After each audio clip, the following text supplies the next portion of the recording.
apa ya namanya ya, kitab sucinya para hakim ini gitu. Jadi bukan undang-undang, melanggarnya bukan pidana, tapi kalau perkara diajukan, hakim-hakim biasanya memutus sesuai dengan kompilasi hukum Islam.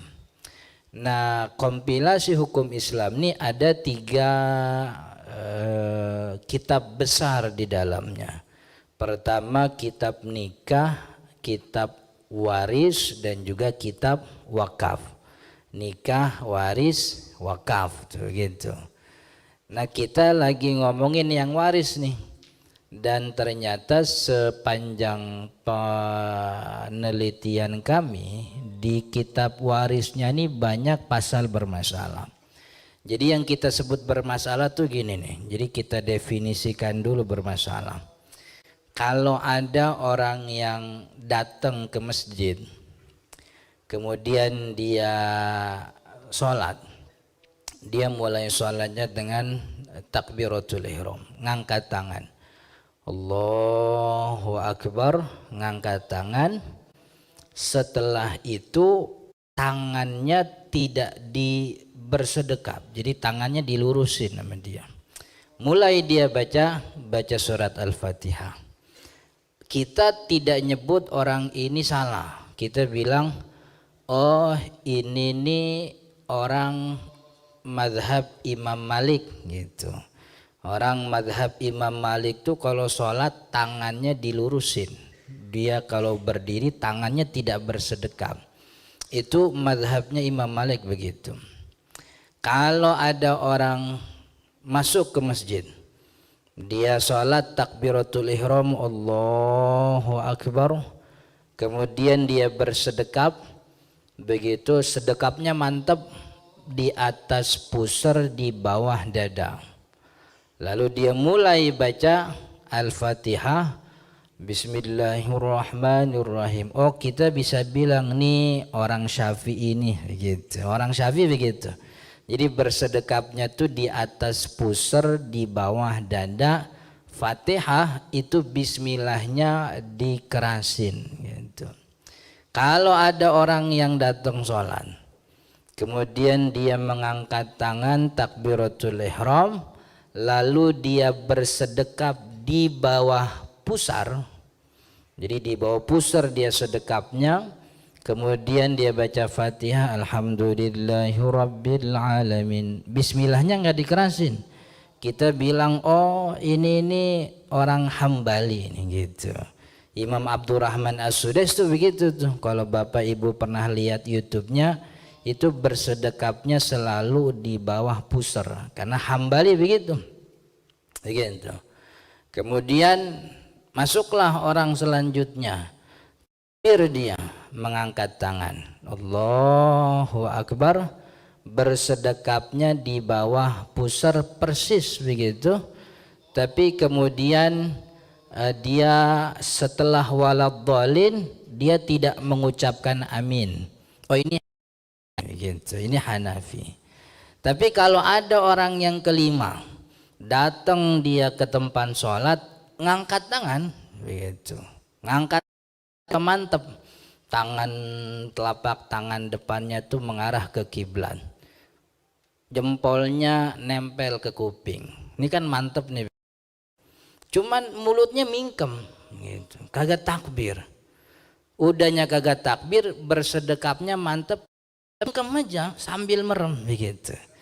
Mingkem kagak ada yang kita lihat dia baca, tahu-tahu ruku. Wah, ini kita bilang nih Syafi'i bukan, Hambali bukan, Maliki bukan, nih siapa yang ngajak? Ini namanya bermasalah nih gini. Ini yang kita sebut bermasalah begitu. Ada orang yang wudhu pas sampai bagian kepala tangannya basah, angkat pecinya dikit, set gitu. Oh ini Syafi'i nih. Ini Syafi'i, karena Syafi'i itu yang penting palanya ada yang diusap, walaupun cuman sedikit bagian ubun-ubun, kan ya. Kalau ada yang wudhu seluruh bagian kepala, oh ini Hambali sama Maliki, begitu. Kalau ada yang wudhu tidak beraturan, tangan dulu, habis tangan baru muka, habis muka baru kaki, udah nyampe kaki kepala, sah wudhunya. Emang Hanafi begitu. Mazhab Imam Abi Hanifah tidak mensyaratkan tertib dalam berwudhu. Tapi kalau ada yang wudhu pas nyampe muka, yang dibasuh cuman pipinya doang gitu, pok gitu, ini bermasalah ini. Ini Hambali bukan, Syafi'i bukan, Maliki bukan. Ini wudhunya yang bukan-bukan ini bermasalah. Ini yang saya sebut sebagai pasal bermasalah. Pasal yang kandungannya itu tidak punya sandaran. Baik dari pandangan Syafi'i misalnya, baik dari referensi Maliki misalnya, atau Ahnaf misalnya. Kalau di dalam kitab nikah kompilasi hukum Islam, itu kan pengadilan agama menetapkan masa iddah perempuan yang ditalak tuh makai hari dia, harinya 90 hari. Itu makai hari itu Ahnaf tuh salah satu pandangan Hanafi itu begitu. Masa iddahnya tidak dihitung makai masa suci atau masa haid, tapi hari 90 hari. Kalau Syafi'i kan makai masa suci. Artinya masih kita bisa berikan toleransi begitu. Sebab masalah nikah waris kan 3 kitab, waris, nikah, wakaf. Ini kan masalah yang udah beres, wahyunya udah berhenti gitu, contohnya udah gak ada. Jadi apa yang kita kerjakan tuh disesuaikan dengan apa yang sudah difatwakan. Beda sama masalah muamalat yang terus-terusan berkembang kan ya. Makanya dalam masalah muamalat kata Nabi Muhammad sallallahu alaihi wasallam, antum a'lamu bi umuri dunyakum kan ya. Dulu orang Madinah tuh jualan kormanya pakai ijon. Ijonnya seijon-ijonnya begitu. Jadi pokoknya seijon-ijonnya. Mau ini nih, mau nanam apa namanya? Kurma, men kagak ada modalnya. Kata yang beli, udah gue beli aja dah kebun lu semuanya. Tapi kagak ada ukuran. Pokoknya dibeli sebeli itu kan seijon-ijonnya begitu. Nggak ada takarannya, kagak ada jumlah. Pokoknya nih sekebon ya berapa rial? 2000 rial, 2000 rial. Nanti pas panennya berhasil, si untung yang pembeli itu. Sebab dengan 2000 rial dia mendapatkan lebih. Sedangkan petaninya rugi. Tapi sebaliknya ketika petaninya ini gagal panennya atau banyak yang rusak, maka yang untung si penjual petani, dapat duit banyak kagak ngasih apa-apa begitu. Itu dulu. Akhirnya diomelin sama Nabi Muhammad SAW, jangan jualan begitu lagi begitu. Ketika dilarang oleh Nabi Muhammad SAW, itu petani Madinah pada nganggur itu gitu, pada nganggur ya. Nah, kenapa kagak pada kerja? Oh, Nabi Muhammad yang ngomelin kemarin gitu. Kita jualannya begini, emang dari dulu begini kita. Nabi Muhammad ngomelin. Ya udah kita nggak tahu udah bagaimana lagi petaninya. Akhirnya kata Nabi Muhammad, kalau emang boleh begitu, maka jualnya pakai sistem salam. Baik salam yang kita kenal baik salam.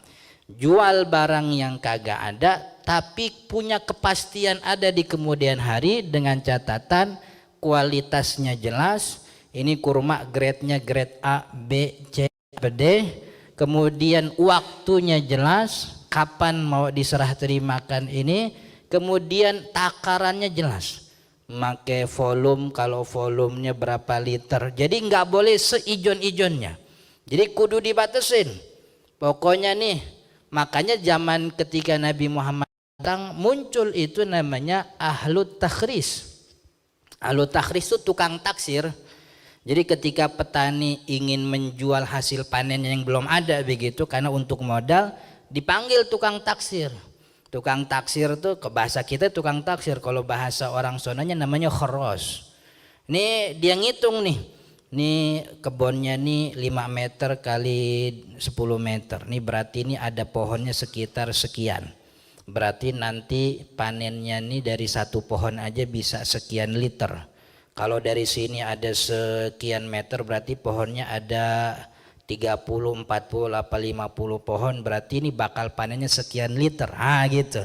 Kata tukang taksir, nih paling nih bisa di sini nih sekian liter. Maka si penjual tidak boleh menjual lebih dari yang disebutkan tukang taksir tadi. Begitu, jadi ada takarannya pasti. Maka ketika datang hasil panen, kagak ada yang rugi. Pembeli dapat sebagaimana dia beli, penjual pun tidak rugi gitu. Kalau awal kan rugi gitu. Pokoknya nggak tahu gue bayar 1.000 real begitu, nggak jelas dapat apa enggak tuh. Kayak mancing di empang gitu, bayar 20.000 dapat kagak dapat kan kagak ada urusan tuh, goror nggak boleh gitu. Ini muamalat kan banyak perkembangannya tuh kan ya. Artinya Nabi Muhammad cuman ngasih pokoknya aja. Tapi kalau masalah nikah nih udah beres, wahyunya udah berhenti, sholat puasa wahyunya udah berhenti. Maka kita bikin fatwa baru begitu. Ada sekumpulan anak muda sarjana Islam meneliti tentang hukum baca bismillah di awal surat Al-Fatihah. Ngapain nyapain doang gitu. Itu udah beres masalah bismillah. Cuman ada 3. Yang satu bilang bismillah bukan Fatihah, kagak usah dibaca. Yang satu bilang bismillah tu Al-Fatihah, dibaca dikerasin. Yang ketiga bilangnya bismillah Al-Fatihah tapi jangan dikerasin. Udah gitu doang gitu. Kagak usah istihad baru lagi, udah beres itu wahyunya. Kalaupun kita beristihad ke ujung-ujung mana, balik ke situ-situ juga gitu. Jadi kalau mau istihad tuh masalah baru, masalah yang belum ada fatwanya. Kayak yang belum ada fatwanya. Kayak Bitcoin tuh kan sampai sekarang masih dia sah sebagai alat tukar. Karena kalau sah sebagai alat tukar, dia juga sah untuk dijadikan misalnya agunan. Dalam syariat Islam ada rohan, ada agunan. Boleh juga tuh dijadiin mahar tuh gitu. Iya, karena kan mahar tuh yang penting aywadun muqawwam, dia barang yang punya nilai begitu. Intinya seperti itu. Jadi ini kitab waris nih, dari banyak pasal ini ada 4 pasal yang kami katakan ini bermasalah. Dan ini saya sudah nulis buku soal ini, pasal bermasalah dalam kompilasi hukum Islam gitu. Saya mau jualan di masjid kan kagak boleh begitu. Cuman saya kasih tahu kisi-kisinya aja. Bukunya ada di Shopee gitu. Tinggal cari aja di Shopee. Kompilasi hukum Islam versus faraid. Nah itu. KHI versus faraid Islam. Apa 4 pasal bermasalah itu? Pertama, ada pasal hibah waris. Ini yang kemarin di awal-awal pertemuan kita beberapa bulan lalu begitu ya. Kalau nggak salah waktu itu masih musim panas tuh ya. Yang panasnya sampai 41 waktu itu. Saya ingat itu. Itu kita bahas tuh soal Abdullah dan 3 anaknya, namanya Hamid 1, Hamid 2, Hamid 3. Jadi kata pasal kompilasi hukum Islam pasal 211, hibah dari orang tua kepada anak dapat diperhitungkan sebagai warisan. Ini ada kalimat dapat ini dapat nih ngerepotin ini. Dapat nih maksudnya apa nih? Kan ya, hibah kepada orang tua, hibah dari orang tua kepada anaknya dapat. Ini mestinya nih dapat nih maunya apa ini kalimat dapat ini gitu. Secara syariat, secara faraid, hibah itu memindahkan kepemilikan. Abdullah jauh sebelum Abdullah meninggal, dia panggil anak yang pertama, Hamid 1, Mid, 4 minggu ke rumah kalau udah nggak kerja. Hamid nyampe ke rumah, kata Abdullah, rumah yang di Sawangan kagak ada yang nempatin. Gua kasih merek dikontrakin udah setahun kagak ada yang ngontrak begitu. Daripada dibayar zakatnya mending lu aja dah yang nempatin begitu. Lu aja yang nempatin. Kata Hamid 1, Pak nyuruh nempatin nih mau ngasih apa minjemin apa nyewain nih begitu. Kata babanya, gue mau ngasih gitu. Kalau mau ngasih minggu depan adik-adik saya kesini dah, biar pada tahu baba ngasih ke saya, supaya yang lain tahu nggak jadi masalah begitu. Iya dah. Tapi sekarang nih biar nanti minggu depan beres, saya minta suratnya buat balik nama gitu. Diurusin tuh balik balik nama. Maka kalau barang yang sudah dihibahkan, ini sudah dihibahkan nih, maka barang itu sudah jadi milik yang menerima Hamid satu. Begitu. Maka ketika Abdullah meninggal, rumah yang di Sawangan tidak bisa jadi warisan, sebab harta warisan itu syaratnya dimiliki oleh pewaris sampai dia meninggal. Ketika dia meninggal, rumah yang di Sawangan kan bukan punya Abdullah lagi, udah punya Hamid, maka nggak jadi warisan. Gitu. Cuman kan anak-anaknya bilang, "Bang, lu udah dapat rumah ya, ini sisa waris buat kita doang berdua, lu kagak ikut," gitu. Gua kagak anjing. Abangnya lapor ke pengadilan, gitu lah. Jadi bapak ibu kalau cek ke pengadilan, cek sekarang kan dicek online bisa, masalah waris yang diajukan ke pengadilan tuh ini salah satunya, sumbernya ini pasal 211 gitu. Jadi abang ribut sama adiknya karena abangnya kok masih dapat warisan, padahal dia udah dapat hibah dulu ketika bapaknya hidup. Padahal secara syariat ini hibah tuh udah pindah milik, nggak bisa jadi warisan, karena warisan tuh dimiliki oleh pewaris sampai ketika dia wafat. Tapi kan Ustadz, ini Abdullah jadi kagak adil. Pertama, adil itu nisbi itu relatif gitu. Nisbi relatif. Apakah semua anak dikasih itu dikatakan adil? Nanti anak yang kedua bilang, "Bang, lu mah enak, rumah lu di Sawangan, NJOP-nya mahal semeter, gua dikasihnya di Parung Panjang, jauh lagi. Mana ke stasiun, tulisannya sih developer nulisnya 15 menit gitu. Rupanya 15 menit kali 8 itu. Jauh itu stasiun gitu. Itu mana NJOP-nya murah lagi." Waduh.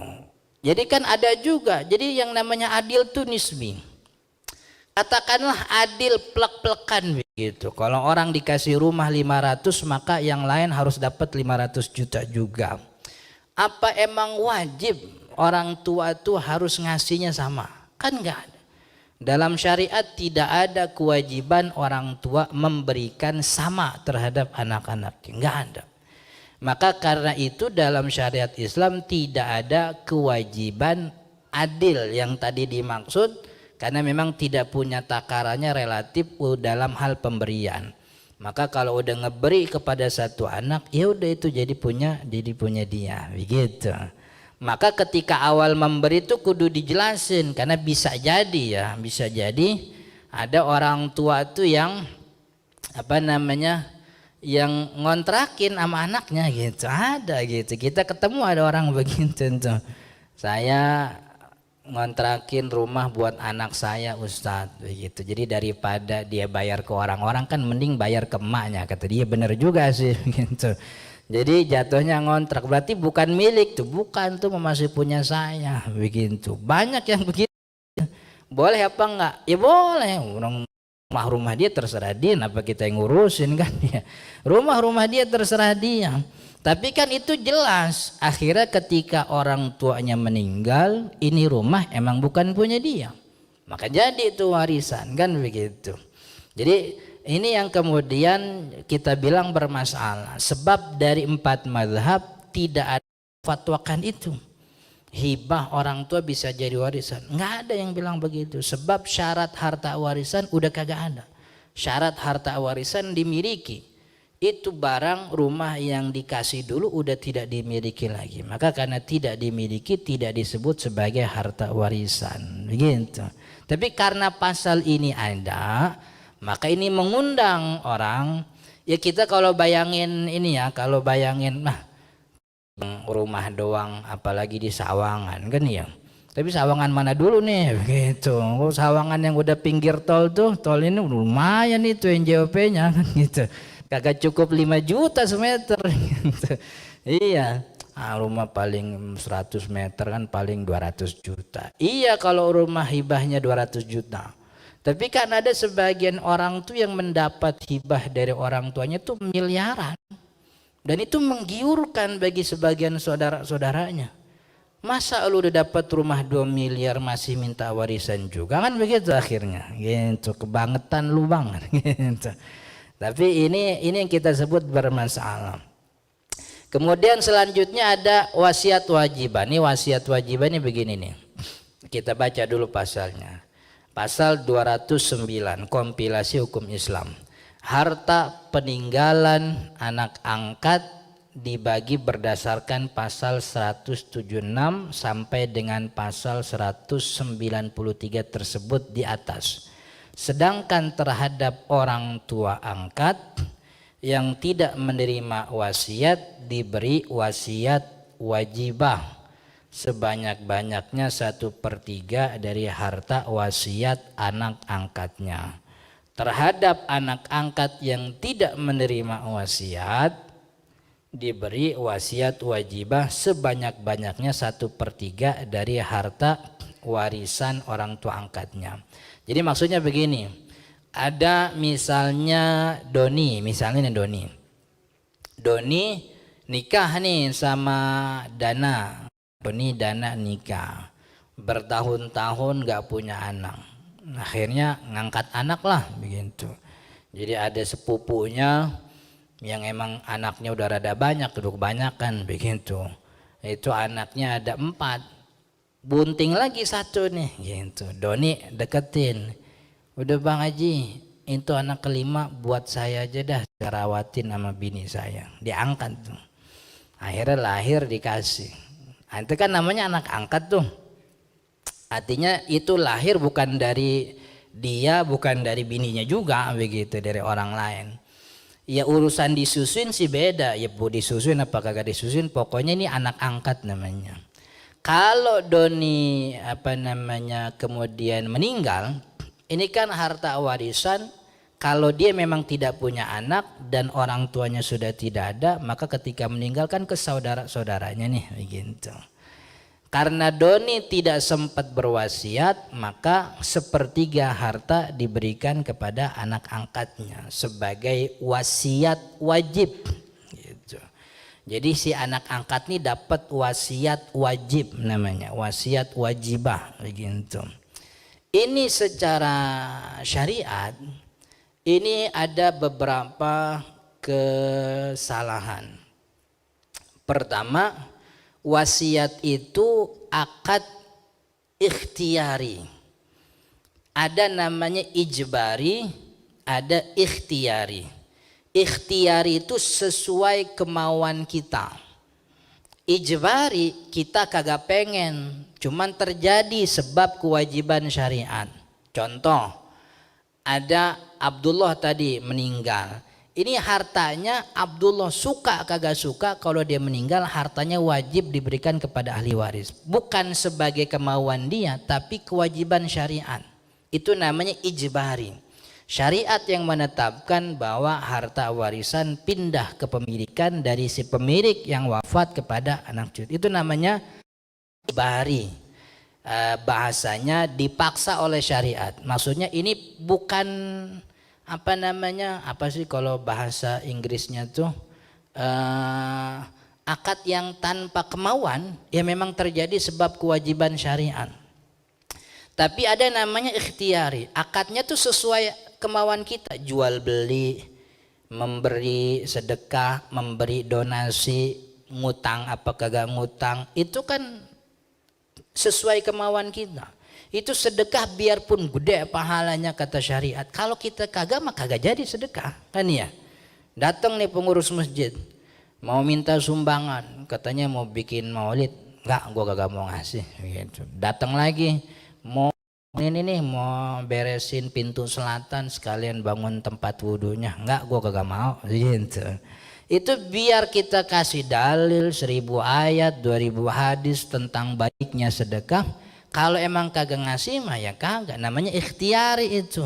Jadi nggak bisa kita maksa, Pak Haji ini dosa, kagak sedekah mah kagak dosa, orang sedekah mah sunnah kan begitu.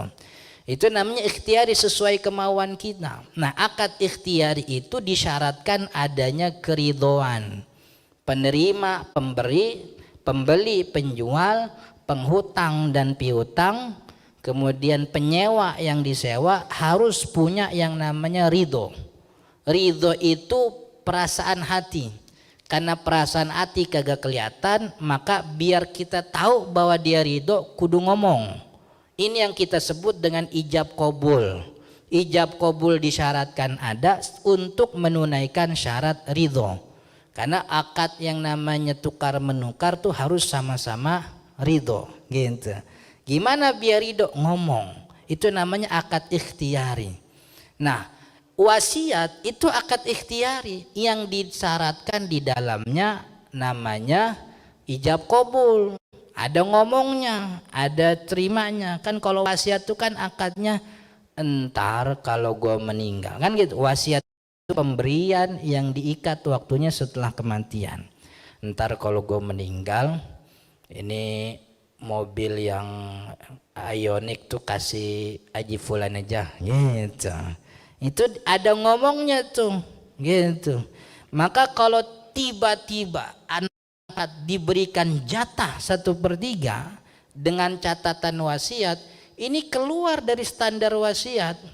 Wasiat itu kan ikhtiari, ada rukunnya. Salah satu rukunnya ya ngomong, begitu. Ini kagak pernah ngomong, toto ngewajibin, gitu. Ngewajib. Ini kan berarti merubah daripada wasiat dari ikhtiari menjadi ijbari. Kalau ijbari ini sifatnya waris. Kalau ini dipaksakan berarti ini orang bikin aturan baru dalam warisan. Nambahin ayat ini orang, kagak boleh kan begitu. Makanya pasal ini ditentang banyak oleh ulama, oleh kiai-kiai begitu. Karena keluar dari wasiat. Berarti kalau dia dibikin ijbari, dia disamain kayak waris. Oh berarti nambah aturan waris nih orang ini, gitu. Makanya banyak ulama yang tidak tidak berkenan, kecuali kalau dia ngomong, gitu. Dia kumpulin saudara-saudaranya, bang, saya kan kagak punya anak, ini anak saya satu-satunya, ini anak angkat, gitu. Ntar kalau saya meninggal, tolong sisain 1 ruko buat dia, gitu. Itu wasiat tuh ngomong. Tapi kalau kagak ada ngomongnya, tiba-tiba dapat dengan alasan pasal 209 ini. Ini yang kemudian dikatakan bertentangan dengan syarat. Kemudian yang kedua, kalau begitu ya, kalau emang ada, ini andai-andai ulama. Andai-andai ulama kalau wasiat itu ada, wajib begitu. Itu kan juga kagak bisa kecuali ke kerabat, karena wasiat itu yang ayat yang dipakai itu gimana ayatnya?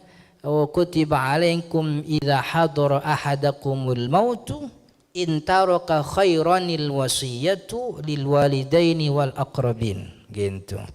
Ayat berapa sih itu saya lupa tuh. Saya sering nyebut ayatnya, man kagak tahu nama surat sama ayatnya. In taraka khairanil wasiyatu, surat Al-Baqarah ayat 180 itu. Pertama ayat ini nih, ini ayat udah dihapus sama ayat waris. Jadi ayat ini hukumnya tidak berlaku, ganti jadi ayat waris. Kalau begitu ya, kalau emang kita, karena ada ya Bapak Ibu para jemaah, salah satu tokoh kompilasi hukum Islam namanya Profesor Hazairin. Kalau nggak salah Profesor Hazairin itu pernah jadi Menteri Agama kalau nggak salah. Lupa itu, orang Palembang. Beliau tuh memang tidak meyakini adanya nasakh mansuh.